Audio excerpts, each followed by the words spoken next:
1:20. 1:30 cerramos la puerta. ¿Ok?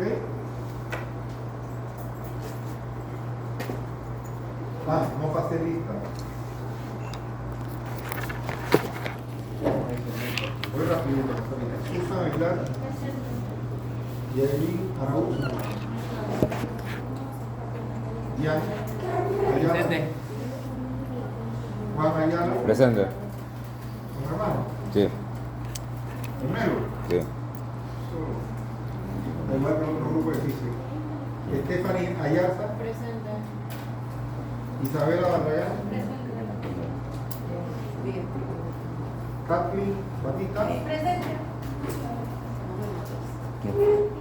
Milani Brenes. Presente. Eliani Burquet. ¿Ella no está o faltó? Eileen Campos. Joanny Cárdenas. Eso se ve claro. Digestivo lo que pasa. Marlene Castillo. ¿Tú querías esa? Digestivo. Romero Isabelina. ¿No era Sí, Isabelina? un poquito. Digestivo está más por encima. María Ángel Fernández. Daniela González. Shelby Gutiérrez. Presente. Viviana Hernández. Presente. Yulisette Herrera. Presente. Benjamín Jiménez. Presente. Liz Elisa. Presente. Rosario Lewis. Presente. Maybelline. Presente. Yesenia Michelle. Erna Montoya. Farah. Presente. Nicole. Fabián. Presente. José Quintero.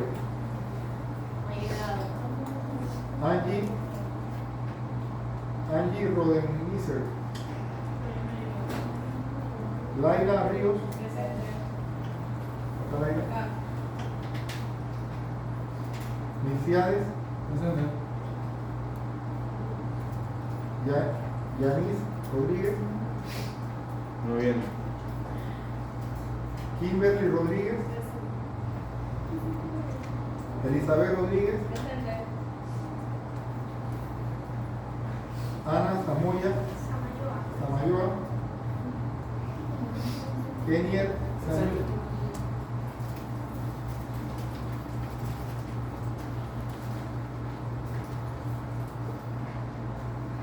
Asbrani. Presente. Charis Chau. Presente. David Vázquez. Presente. ¿Quién de los que está aquí lo he llamado? ¿Nombre? Ana Pérez. ¿Cédula? 810 24 2404. ¿Quién más? ¿Quién está aquí que no he llamado?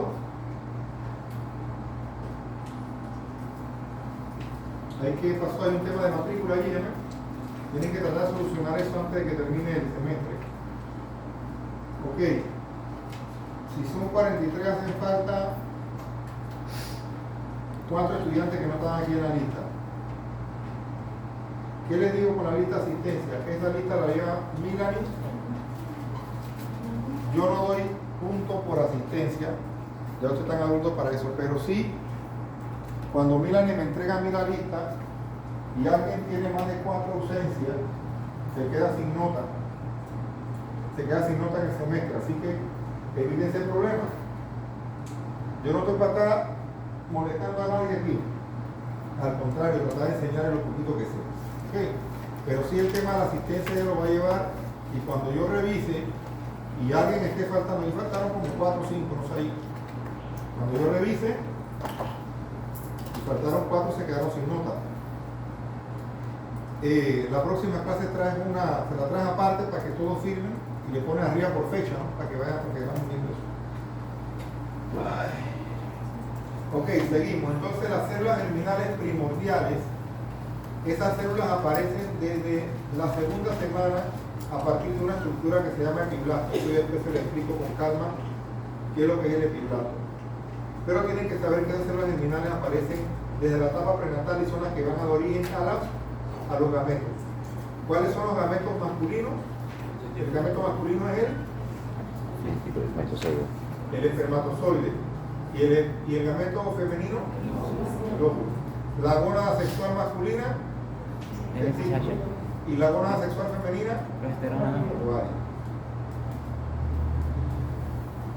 Las células germinales primordiales, que son las que van a dar origen a los espermatozoides y óvulos, que ya aparecen desde la segunda semana en el embrión, esas células pueden sufrir alteraciones. O sea, ellas como tienen tanta capacidad de división, pueden dar lugar a unos tumores que se conocen como teratomas, que es lo que ustedes ven allí, que se supone que son de origen de células germinales primordiales.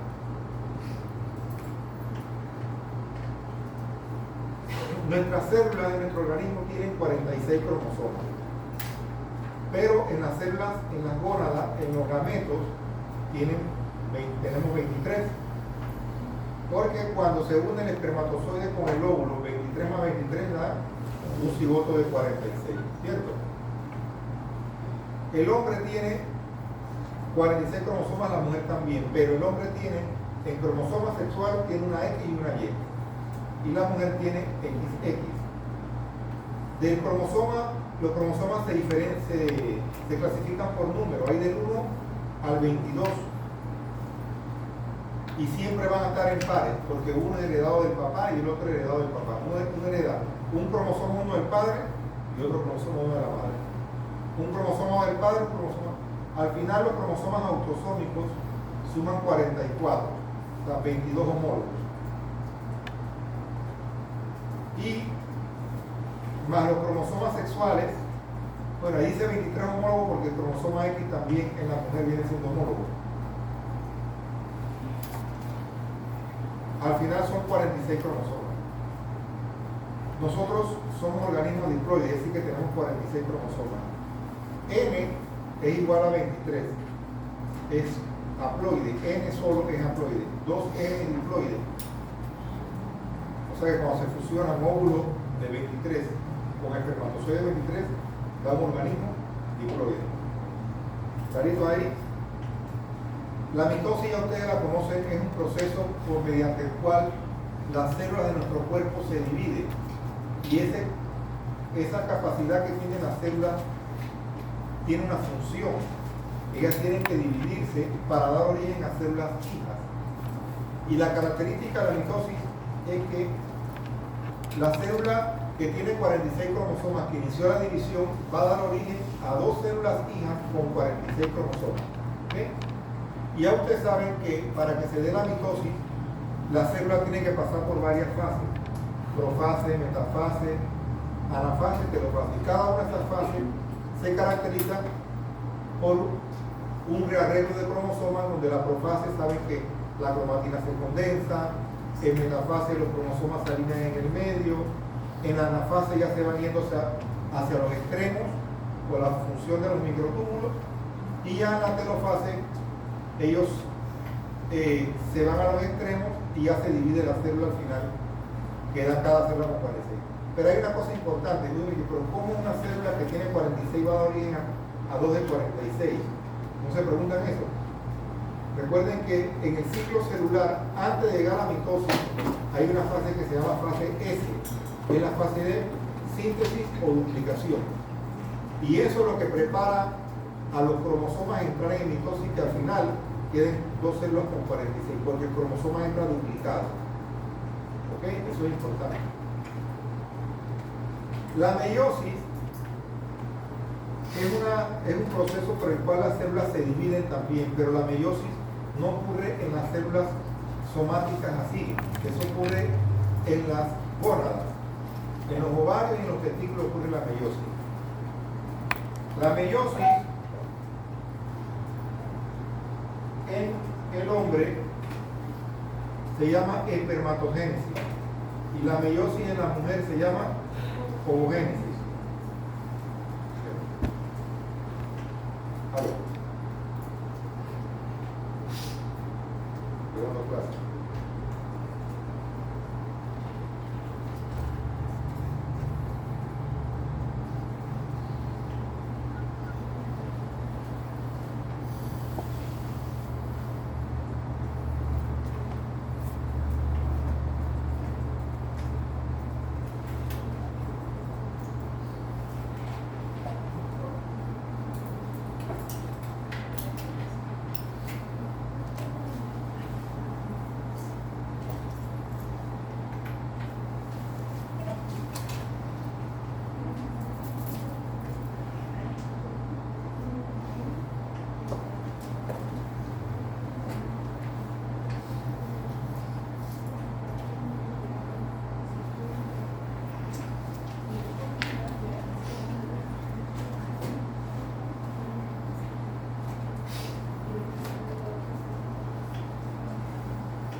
Entonces a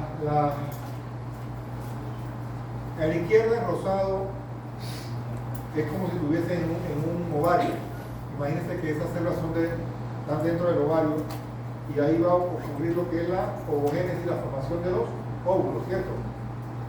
Entonces, de una célula inicial que se llama ovogonia, esa célula va a comenzar a dividirse, va a formar lo que es el ovocito primario, ovocito secundario, hasta que al final va a quedar un ovocito maduro, y ese ovocito de una sola célula diploide va a quedar 4 células haploides, pero en la mujer ahí es ovocito primario, pero antes de eso está la ovogonia, ese ovocito primario, ¿no? Ok, de la ovogénesis, de la ovogonia como tal, por meiosis de una célula quedan 4 haploides. Pero ¿qué pasa? En la mujer, 3 de esas células se le van a llamar corpúsculos polares y eso degenera, porque en cada ciclo menstrual solamente una de esas células va a ser el óvulo maduro y se va a liberar en el día 14 de la menstruación, solamente un óvulo. ¿Ok? En el hombre, ¿qué pasa? En el hombre es diferente. De la célula espermatogónica que está en los testículos, se producen 4 células haploides, 4 espermátidas que van a dar origen a espermatozoides maduros y los 4 van a ser viables. ¿Ok? Los defectos congénitos son defectos como tal o anormalidades que se dan cuando los niños nacen. Por ejemplo, el niño nació con una infección por citomegalovirus, una sordera secundaria, una infección que la madre le pasó al niño y el niño nació sordo. Eso es un defecto congénito pero infeccioso. Pero si decimos, el niño nació con un síndrome de Down, él nació con un síndrome genético, el niño tiene un retraso mental, pero no fue secundario a una infección, sino fue secundario a un problema genético que ocurrió durante la formación de la meiosis. No es hereditario porque los papás de ese niño no tenían Down, pero sí es genético. ¿Me expliqué? No es o sea, todo lo hereditario sí es genético, pero no siempre lo que es genético va a ser de causa hereditaria. En este caso el Down no es hereditario, pero sí es por un problema a nivel de la meiosis que yo se lo voy a explicar. Hay diferentes tipos de alteraciones en los cromosomas. Hay alteraciones en los cromosomas que son en el número, así. Nosotros tenemos 46 cromosomas normalmente. Todos tenemos que tener 46. Porque el que tiene un cromosoma de más aquí no hubiese estado, hubiera tenido un retraso mental o no hubiera vivido. Todos tenemos 46 cromosomas. Pero cuando un paciente tiene un cromosoma de más, se le llama que el paciente tiene una trisomía. Por ejemplo, el que tiene trisomía, el que tiene síndrome de Down, tiene un cromosoma 21 de más, él tiene trisomía 21. Hay personas que nacen con un cromosoma 18 de más. Eso es incompatible con la vida, no dura como un año. eso se llama un síndrome de Edwards. Entonces tienen un cromosoma, tienen 47 cromosomas y tienen un 18 de más. Y ahí vamos viendo otro síndrome que les voy a explicar. Pero ¿cuál es el fenómeno que explica las trisomías? El fenómeno de no difusión. Porque normalmente una célula espermatogonia o ovogonia tiene que hacer dos divisiones meióticas, porque la meiosis hace dos divisiones, ¿cierto? Meiosis 1 y meiosis 2. La mitosis no, la mitosis es una sola, ¿cierto? Estamos repasando. Cuando la espermatogonia o la ovogonia entra en meiosis 1, normalmente estos cromosomas, como lo ven así, son duplicados, porque ya pasaron por la fase S. Ellos dan origen a dos células que tienen cromosomas duplicados, pero la información genética queda en cada célula. Están divididos. Pero en la siguiente división, esta célula va a dar origen a dos células hijas, y este cromosoma, que en tal caso puede ser el cromosoma 21, separa su cromátida por la telofase, ¿no?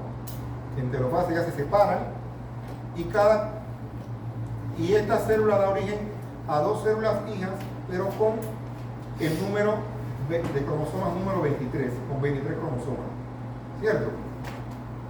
Lo mismo ocurre con esta célula, va a dar origen a dos con 23 cromosomas. Pero ¿qué pasa? Cuando se da el fenómeno de no disyunción que explica la trisomía, es porque en la primera división meiótica, en lugar de irse los dos cromosomas para ambas células, se quedan de un solo lado. Entonces, cuando se producen los espermatozoides o los óvulos, a partir de esa célula, este va a quedar en lugar de 23, va a quedar con 24 cromosomas. Y si ese espermatozoide o óvulo fecunda o se da la fusión, se va a fusionar 24 cromosomas del espermatozoide con 23 del óvulo, y al final ¿cuánto quedan? 47. Y lo mismo ocurre, y eso es la trisomía, entonces, lo mismo ocurre en la no disyunción de la segunda división meiótica, porque a partir de la segunda división es que quedan de un solo lado los cromosomas.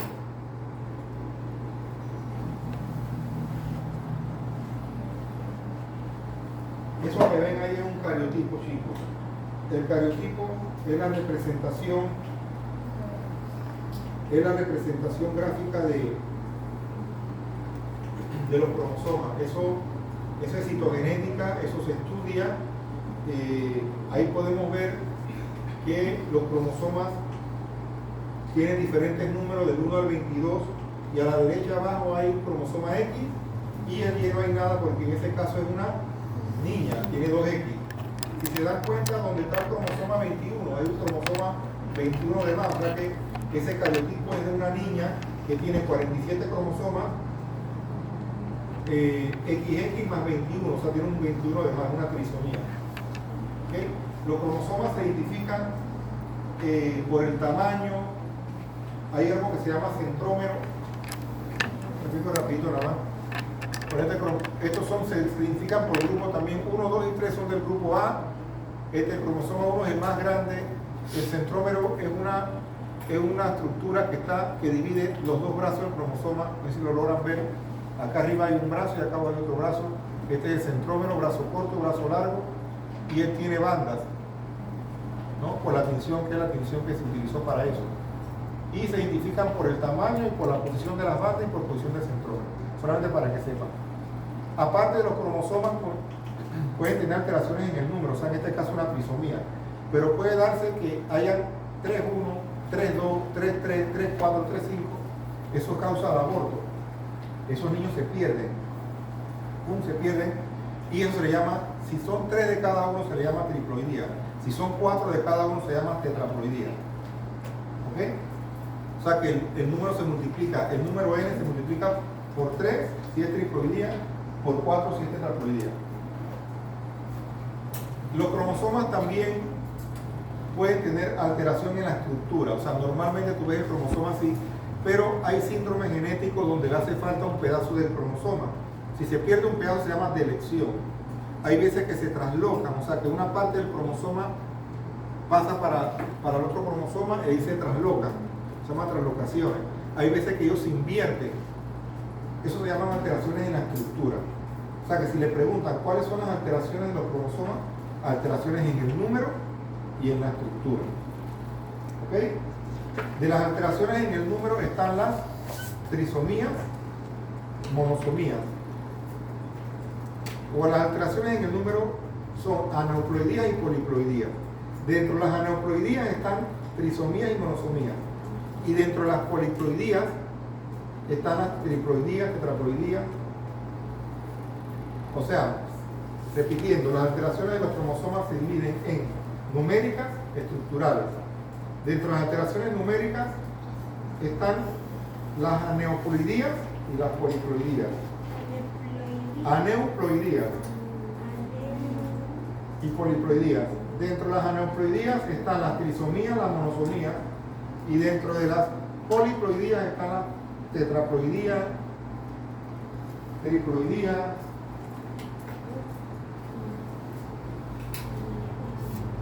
El síndrome de Down se puede dar también por translocación, ahí no se ve muy bien, pero ahí pasó que el cromosoma 21 en el papá o la mamá se fue para el cromosoma 14, se trepó ahí arriba. Entonces cuando se dio lugar a la meiosis, que se formó ese espermatozoide óvulo, quedó ese cromosoma 14 con parte del 21, más el 21 que normalmente tiene el espermatozoide o el óvulo, en realidad la carga tenía 2,21, o sea que ese es un síndrome de Down por translocación. El síndrome de Down tiene características físicas, o sea, fenotipo. Cuando un niño tiene alteraciones en la cara, eso se llama dismorfia facial. Dismorfia faciales. Permiso. ¿Ok? En el caso de un niño con síndrome de Down, el niño que va a tener discapacidad intelectual, ya no se llama retraso mental, sino más bien discapacidad intelectual, va a tener la frente amplia, va a tener el puente nasal plano. A nivel de las manos, si ven a la derecha hay un pliegue, se le conoce como pliegue simio. ¿Ven ese pliegue que tanto en medio? Sí. ¿Lo vieron? Esas son características de un niño con síndrome de Down. ¿Sí? Pliegue simio.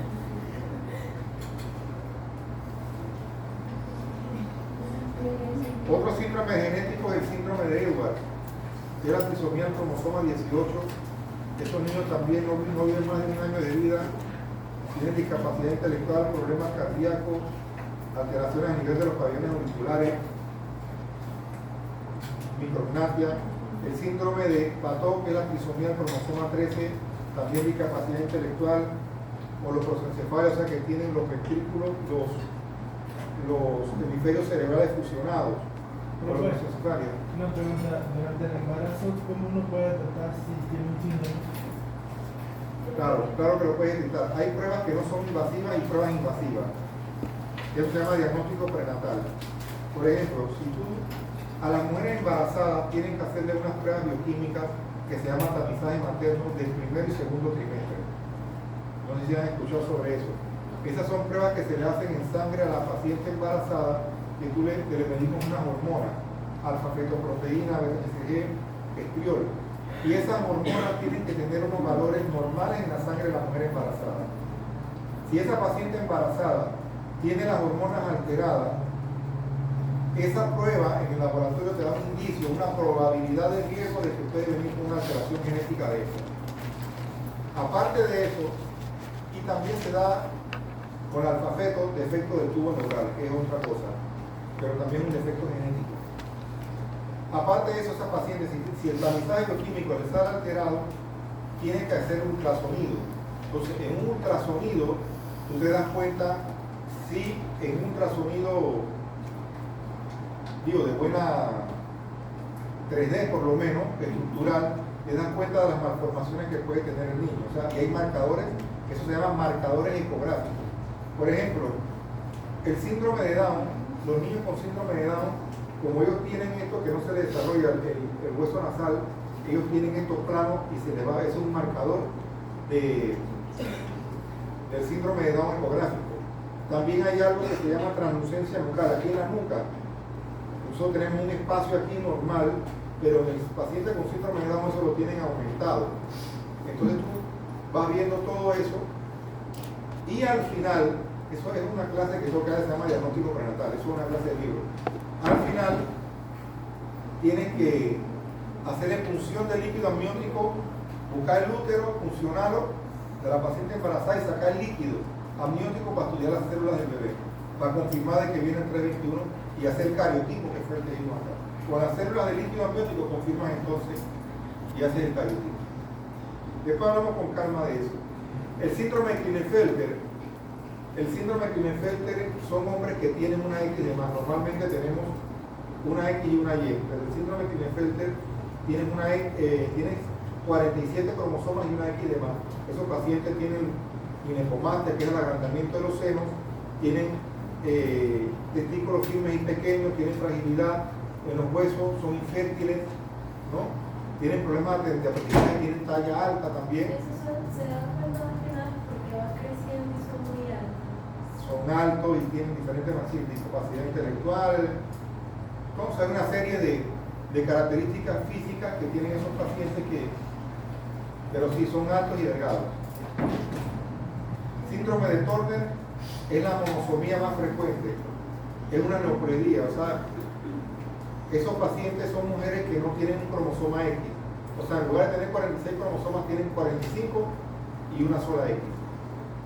Entonces esas pacientes se caracterizan en la clínica, no tienen discapacidad intelectual, ellos lo que tienen son a nivel del cuello, el cuello ancho, alado, el tórax lo tienen amplio, ven el tórax, un tórax amplio y deformidad a nivel del mismo esternón, tienen hiperterorismo mamario, que son aumento del número de pezones.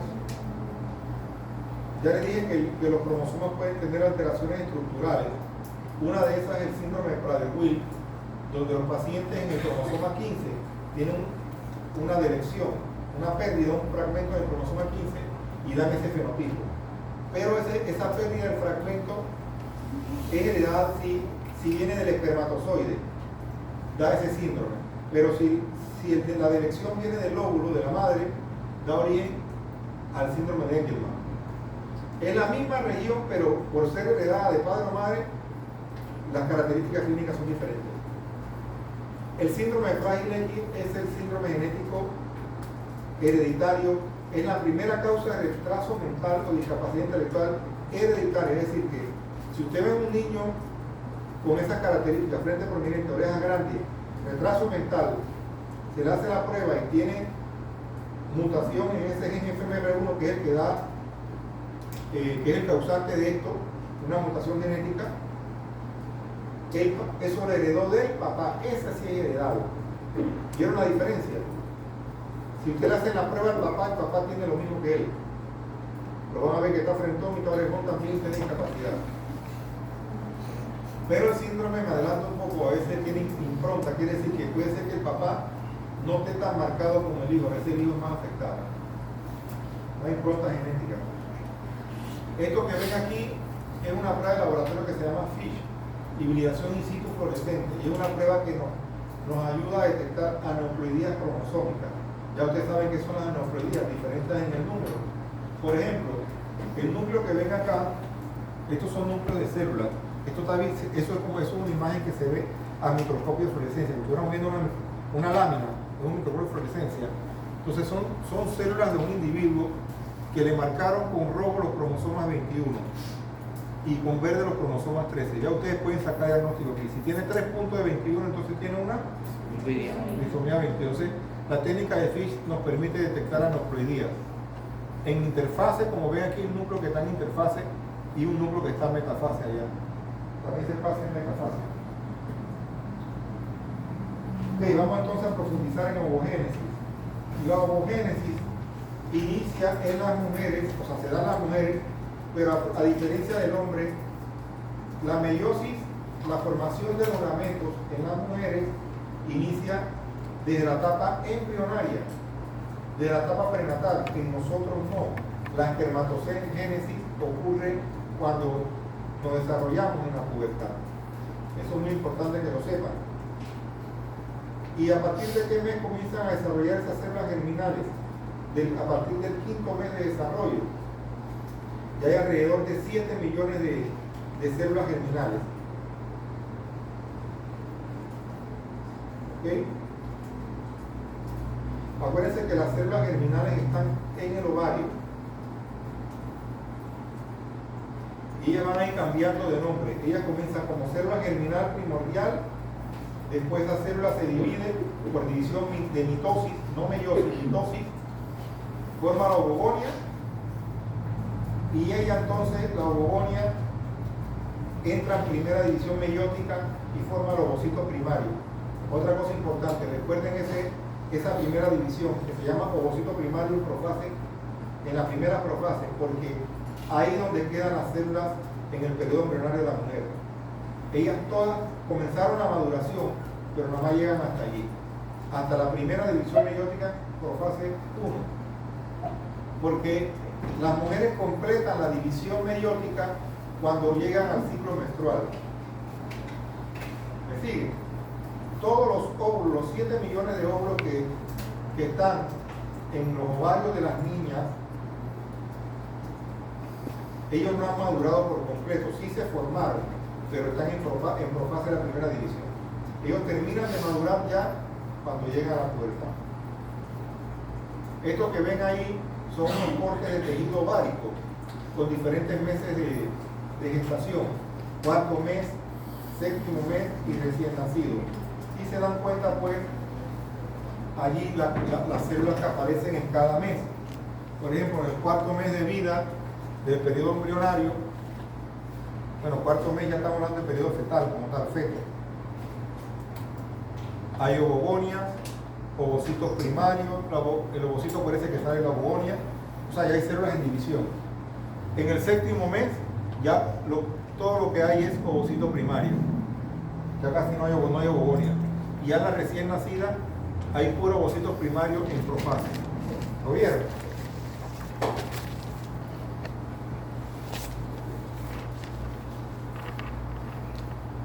Cuando nacen, las mujeres tienen de 600.000 a 800.000 ovocitos primarios. Cuando nacen, cuando son niñas, ya tienen alrededor, la mayoría se deterioran, pero les quedan alrededor de 40.000. Esos 40.000 se mantienen hasta que se desarrollan, 40.000 ovocitos. De esos, alrededor de 500 van a ser liberados en la ovulación, o sea que la mujer podrá tener 500 hijos. Bueno, no tan así, porque hay que restarle los 9 meses, ¿no? Pero tiene capacidad para 500 nacimientos, porque va a madurar 500 óvulos. ¿Ok? Otra cosa, las alteraciones en los cromosomas, el síndrome de Down y estas cosas, aumentan con la edad de la madre. A medida que la madre tiene más edad, más se ponen viejos más envejecen los óvulos que tienen, la reserva ovárica. Así que, como le dije al grupo anterior, esta carrera la carrera de medicina en las mujeres, como es una carrera más larga, a veces terminan medicina 25, 24 años, 25 hacen internado y de ahí entran a una especialidad, van terminando después de los 30 y pico años, cuando van a ver, no tuvieron hijos, ya tienen pasado 35 años y ya son altos riesgos. Toda la mujer que está después de 25 son altos riesgos para tener hijos. ¿Ok? Así que solamente para que lo tomen en cuenta.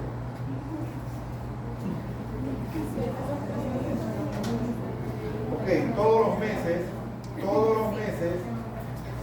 y bueno, ahora me apresuro.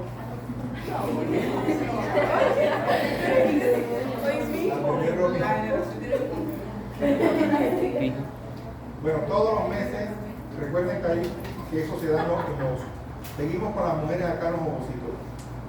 Todos los meses las mujeres entran en el periodo, ¿no? Y en cada periodo, dentro del ovario están los folículos, ¿no? Los folículos. Y esos folículos van a comenzar a madurar, pero solamente uno de esos folículos hace la maduración completa, se da la maduración completa, que es el que va a liberar el óvulo. Si yo le pregunto cuántos folículos son seleccionados cada mes para comenzar a madurar, son de 15 a 20, pero solamente uno es el que logra ovular. Y el folículo que crece y se madura hasta el final se le llama el folículo de Graf y la etapa se llama etapa antral o vesicular. Entonces, esta imagen que ven ahí, la figura 218 del libro, ahí se ve cómo los folículos dentro del ovario, ellos comienzan a madurar. Folículo primordial, el que está en A, las células epiteliales están planas, ahí está el ovocito, está en el medio, el núcleo del ovocito. Ya el folículo en crecimiento le aparecen otras estructuras como células cúbicas, aparece una zona roja que se llama zona pelúcida. Él sigue madurando en el periodo menstrual hasta que llega, todo eso ocurre todos los meses, hasta que llega el folículo primario y ya ven entonces cómo es la estructura del folículo primario, ¿okay? Y dentro tienen el óvulo. Acuérdense que ese óvulo vino de una ovogonia y eso va a sufrir división hasta llegar hasta el óvulo maduro, ¿ok? Porque hay dos cosas, es el folículo como va madurando, pero también el óvulo tiene su división. Entonces, el folículo maduro se le conoce como folículo de Graf, que fue el que lo inventó. Y él tiene la característica que este folículo se llena de líquido y forma lo que es el antro. ¿No? El antro, ¿lo vieron aquí? A la derecha, es el folículo de Graf, un folículo maduro. Está listo para la ovulación. Lo otro es que la etapa de antro es la más prolongada y la etapa vesicular madura, que es la que sigue después de la etapa antral, es un periodo aproximado de 37 horas previo a la ovulación. O sea que esa etapa que está aquí, que se llama folículo vesicular, este es el que está a la izquierda es el folículo antral y el que está a la derecha ya se conoce como folículo vesicular.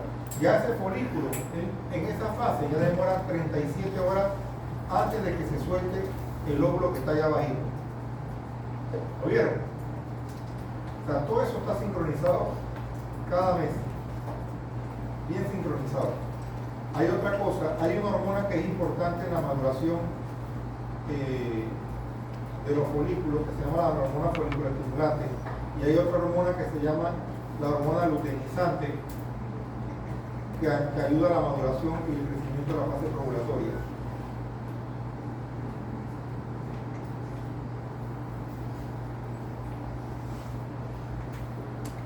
Hay otra cosa importante. El óvulo, la célula va a ingresar en segunda división meiótica, pero ella se detiene en metafase. Lo estamos bien hechos. Se detiene en metafase alrededor de 3 horas antes de ovular. ¿Por qué?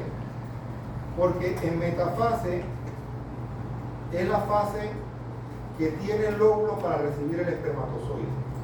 O sea, ese óvulo tiene 3 horas para ser fecundado. Y desde ya le digo, ese espermatozoide que va a fecundar ese óvulo no tiene que ser del mismo día. Puede ser de 4 o 5 días anteriores, que quedó en vagina y fecundó. ¿Ok? Por lo general ocurre así. Porque el óvulo listo para la fecundación nada más tiene 3 horas después que ovula, en el día 14. O sea que la fecundación por lo general ocurre días antes o el mismo día.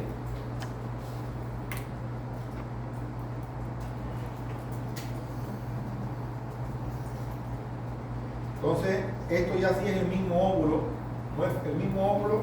Como ven que de la ovogonia pasa a ovocito primario, secundario, ¿no? Y da origen a 3 corpúsculos polares, ¿no? ¿Recuerdan? Que degeneran y al final queda un solo óvulo maduro.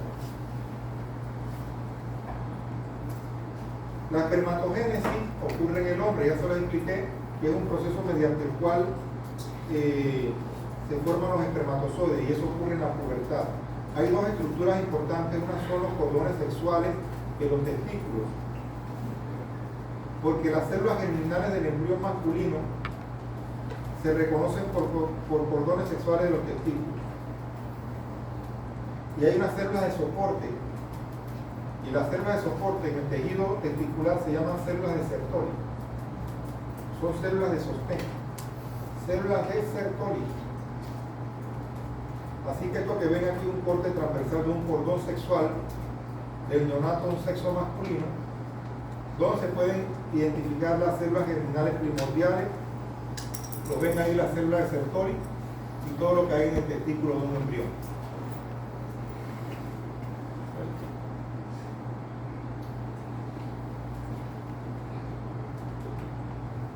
El espermatozoide están ahí de mano, eso no se va a ver hasta la pubertad.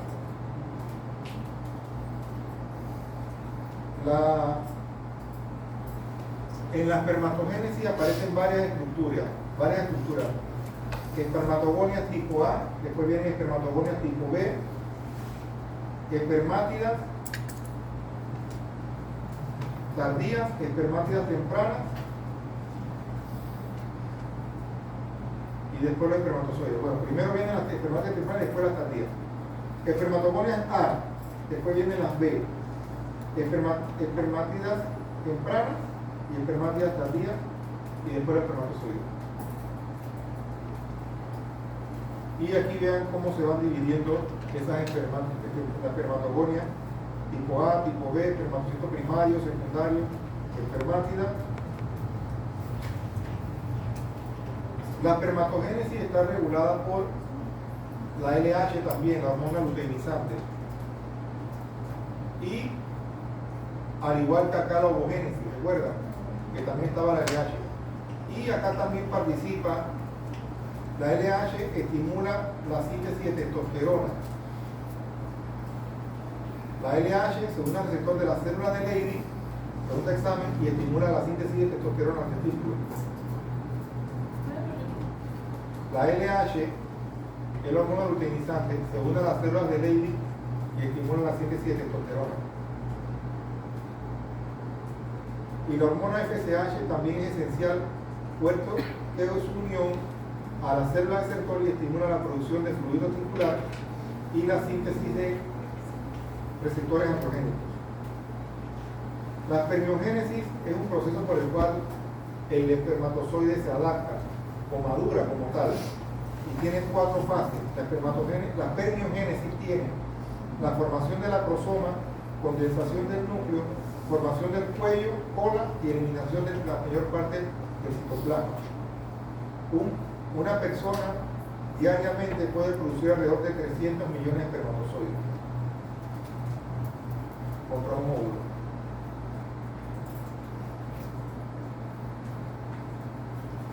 Cuando los espermatozoides completan su formación, van a ingresar al lumen de los túbulos seminíferos. De ahí pasan al epidídimo, donde alcanzan su movilidad, la mayor movilidad. Estas son las etapas importantes en la transformación de una espermátida a un espermatozoide. Todo lo que ocurre, lo que estaba diciendo, la reacción a nivel del acrosoma, la formación de la cabeza del cuello y la eliminación de la mayor parte del citoplasma. Y tienen que saber pues que los espermatozoides pueden tener alteraciones en la morfología, en la forma. Pueden tener 2 cabezas, pueden tener 2 colas, una cola larga, una cola corta.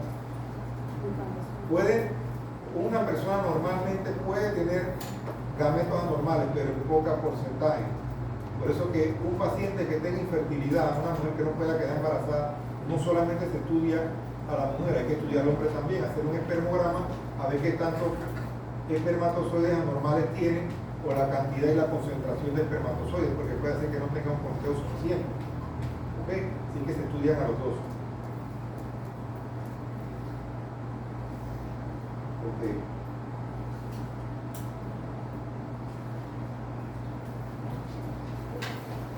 Chicos, vamos a dejarlo hoy hasta ahí. Estamos un poco atrasados, pero vamos a ver la otra semana cómo adelantamos todo lo que podemos.